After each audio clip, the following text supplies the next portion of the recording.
আসসালামু আলাইকুম ওয়া রাহমাতুল্লাহি ওয়া বারাকাতুহু। ওয়ালাইকুম আসসালাম রহমতুল্লাহ বরকাত। জি, শাইখ, আমি মালদা হরিশ্চন্দ্রপুর থেকে বলছি। মাশাআল্লাহ, বলেন। শাইখ, আমার আমার প্রশ্নটা হলো যে আমি নামাজরত অবস্থায় আমার কিবলা জানছিলাম, কিন্তু ভুলে গেছিলাম, জায়গাটা অন্য ছিল যেহেতু। তারপর 2 রাকাত সলাত আদায় করার পরে মনে হয় ওই তারপর কিবলার দিকে আমি ফিরে যাই।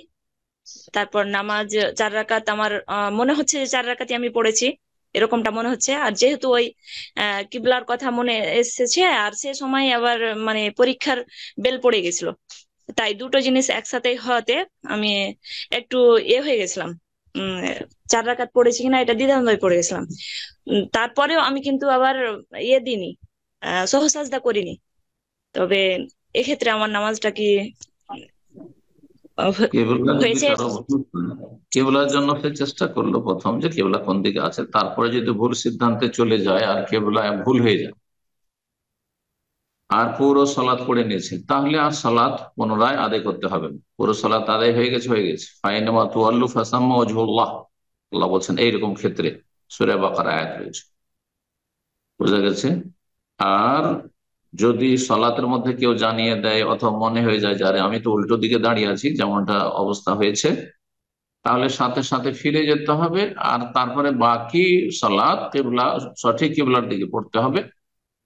ওখানে বিলম্ব করা যাবে না। ওখানে বিলম্ব করলে নামাজ হবে না। ওখানে বিলম্ব করা যাবে না। আর আগে যে 1-2 রাকাত হয়ে গেছে সেটা গণ্য হবে, সেটা পুনরায় আদায় করার কোনো প্রয়োজন নেই। সুতরাং যেটা পুনরায় যে আদায় করেছো, যে আগের যে নামাজগুলি আবার 4 রাকাত, এটা পড়তে হইতো না। আর এই ক্ষেত্রে সহজ সিজদাও নেই। জি, সালাত হয়ে যাবে। জি, ইজতিহাদে মানুষ চেষ্টা করলো, তারপর যদি ভুল করে আর সালাত আদায় করে নেয় পুরো না, কয়েক ওয়াক্ত সালাত যদি এরকম চলে যায়, জানার কোনো বন্দোবস্ত ছিল না, সেখানে আশেপাশে কোনো লোকজন ছিল না হয়তো, বা জানার কোনো সুযোগ সুবিধা ছিল না, তাহলে ইনশাআল্লাহ আল্লাহ কবুল করবে। হ্যাঁ, আশেপাশে লোক আছে, একটু জিজ্ঞেস করলে হয়, স্থানীয় লোক আছে।